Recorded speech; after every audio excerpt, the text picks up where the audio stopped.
आप खाना नहीं हर दिन स्लो पॉइजन खा रहे हैं। मोमोज फैक्ट्री में कुत्ते के शव मिल रहे हैं। अगर आप भी हैं मोमोज खाने के शौकीन तो हो जाइए सावधान, क्योंकि पंजाब के मोहाली स्थित मटौर गांव में मोमोज बनाने की फैक्ट्री पर जब छापा पड़ा तो वहां से बहुत कुछ चौंका देने वाला सामने आया है।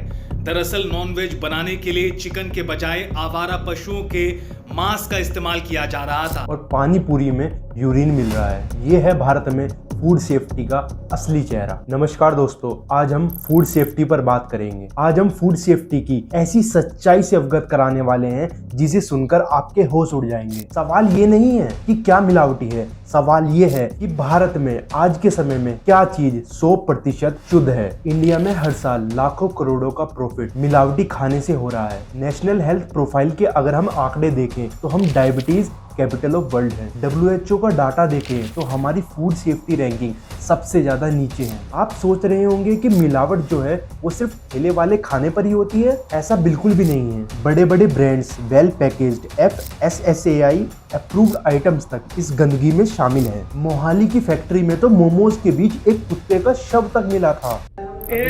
ਜਿਹੜਾ ਤੁਹਾਨੂੰ ਚਿਕਨ ਦੇ ਨਾਮ ਤੇ ਮੋਮੋਸ ਖਿਲਾਇਆ ਜਾਂਦਾ ਨਾ, ਆ ਦੇਖੋ ਬਿੱਲਾ ਮਾਰਿਆ ਹੋਇਆ ਬਿੱਲਾ। ਇਹ ਬਿੱਲਾ ਹੈ ਜੀ, ਧਿਆਨ ਨਾਲ ਦੇਖ ਲਓ।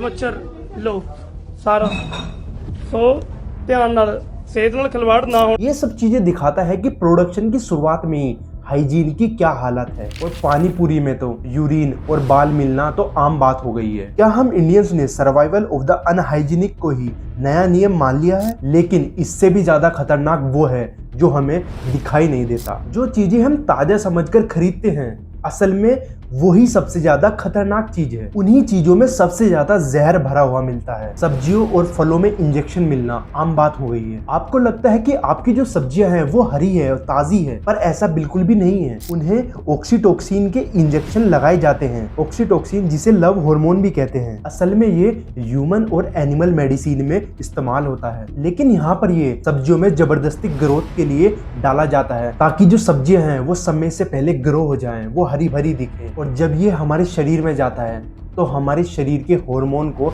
इम्बैलेंस कर देता है। ज्यादातर ये लक्षण बच्चों और महिलाओं में पाए जाते हैं। इसका सीधा असर अर्ली प्यूबर्टी और इनफर्टिलिटी पर पड़ता है। और आप देखते होंगे कि यार ये टमाटर तो काफी ज्यादा लाल है, पर उस टमाटर के लाल होने का कारण तुम्हें पता है? उन टमाटर को सुडान डाई से कलर किया जाता है, जो एक नॉन परमिटेड इंडस्ट्रियल डाई है जिससे कैंसर होता है। अब मैं आपको बताता हूँ कि ये फल को समय से पहले कैसे पका लेते हैं। कच्चे आम को तुरंत पकाने के लिए ये आखिरकार करते क्या हैं? जो कैल्शियम कार्बाइड है, जब ये कैल्शियम पानी से मिलता है तो एसिटिलीन गैस रिलीज करता है। ये गैस फल को जल्दी पकाती तो है, लेकिन इसमें फास्फोरस के ट्रेसेस होते हैं जिसका सीधा अटैक हमारे नर्वस सिस्टम पर पड़ता है। इससे चक्कर आना, नींद ना आना और लंबे समय तक ब्रेन डैमेज हो सकता है। और एफसाई ये तो सोता रहता है या फिर ये छोटे मोटे फाइन लगाकर उसको छोड़ देता है। अब हम बात करते हैं दूध की, जो आप लोग पीते हैं। जो पैकेट का दूध आप लोग पीते हैं, क्या वो शुद्ध है या नहीं? मैं आपको बताता हूँ। इंडिया दुनिया का सबसे बड़ा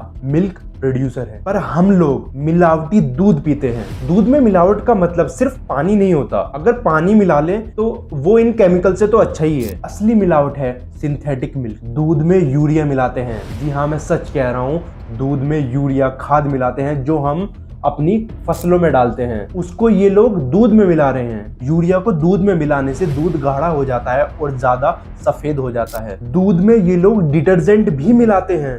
दूध में डिटर्जेंट डालने से उसकी लाइफ बढ़ जाती है, इसलिए ये लोग दूध में डिटर्जेंट डालते हैं। ये लोग दूध में रिफाइंड ऑयल भी डालते हैं। असली दूध से फैट निकालकर उसमें रिफाइंड ऑयल डाल देते हैं। और सबसे खतरनाक है फॉर्मेलाइन। ये फॉर्मेलाइन ये लोग दूध में डालते हैं और फॉर्मेलाइन यूज होता है डेड बॉडीज को प्रिजर्व करने के लिए। फॉर्मेलाइन का यूज होता है और ये फॉर्मेलाइन वो दूध में मिलाते हैं और वही दूध आपके बच्चे पी रहे हैं। इसका सीधा असर किडनी और लीवर पर पड़ता है। और पनीर की तो बात आप छोड़ ही दो। आज के समय में पनीर बिल्कुल भी शुद्ध नहीं है। गुजरात और यूपी में फेक पनीर पकड़े गए हैं, जो एनालॉग पनीर के नाम पर स्ट्रेच और केमिकल से बन रहे हैं। और याद रखिए, एनालॉग पनीर फसाई अप्रूव्ड है। क्या हमें पनीर का मतलब बदल देना चाहिए? अब हम फसाई के बारे में बात करेंगे। Food safety and standards authority of India, जो कि 2008 में एस्टेब्लिश हुआ था। इसका मकसद था 1940 के prevention of food adulteration act को रिप्लेस करके एक मजबूत नया फूड सेफ्टी सिस्टम बनाना। लेकिन हुआ क्या, इसकी सारी पॉलिसी पैरालाइज हो गई। आपने मैगी और ORS ब्लेंडर के बारे में तो सुना ही होगा। 2015 में मैगी पर बैन लगा दिया गया था क्योंकि उसमें सीसा की मात्रा बहुत ज्यादा थी। ये एक बड़ी जीत लग रही थी, लेकिन नेस्ले कंपनी सुप्रीम कोर्ट में ये केस जीत गई और मैगी वापस आ गया। फिर से लोग मैगी खाने लगे। और ORS का केस तो अभी हाल ही में हुआ है। एक डॉक्टर ने 8 साल तक लड़ाई लड़ी। उसने ये साबित किया जो ORS है वो सिर्फ और सिर्फ एक चीनी का घोल है, और वो साबित भी हुआ। फसाई ने उस पर बैन भी लगाया। We have won it. The newspaper reported the 1410 order. That wasn't clear. And it said ORS can be used. But they have given a clarification today. And we have won it. They can not only not use ORS, they cannot sell it from today. Right now from today. No misleading label with ORS can be sold.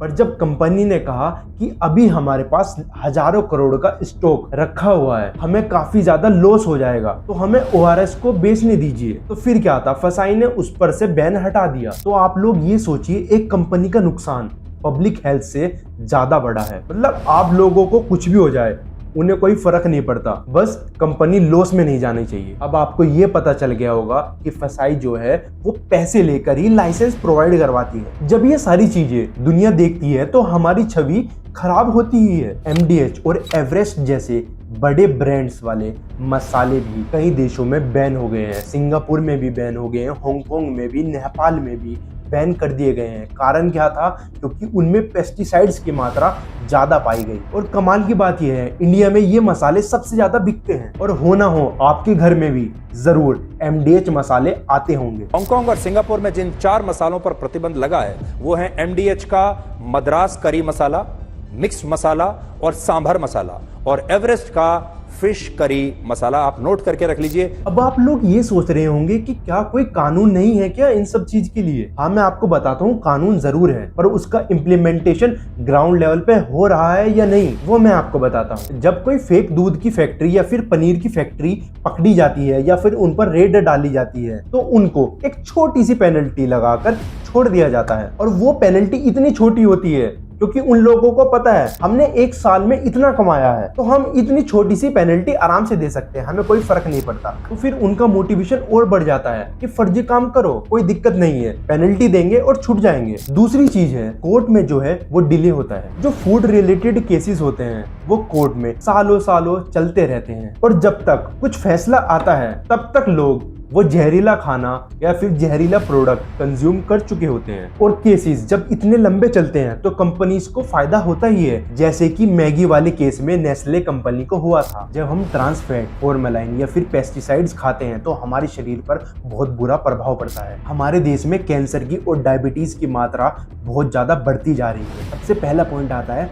अजोडाई का। जो अजोडाई है वो हमारे खाने में मिलाई जा रही है, और फलों को फ्रेश दिखने के लिए सुडान डाई मिलाई जा रही है। इन सब के कारण शरीर में कैंसर सेल्स बन रही है। दूसरी चीज है फॉर्मेलाइन। फॉर्मेलाइन जो है वो हमारे शरीर को धीरे धीरे खा रहा है, हमारे किडनी को फेल कर रहा है, और फॉर्मेलाइन सबसे ज्यादा दूध में ही इस्तेमाल किया जाता है। अब सबसे जरूरी बात, जब सरकार और अथॉरिटी फेल हो जाए तो हम भगवान भरोसे नहीं बैठ सकते। हम खुद की और अपने परिवार की सुरक्षा कैसे कर सकते हैं? अब से जब भी आप कोई अनहाइजीनिक वीडियो देखें या फिर कोई मिलावटी प्रोडक्ट पकड़े तो सिर्फ हंसकर छोड़ मत दीजिए।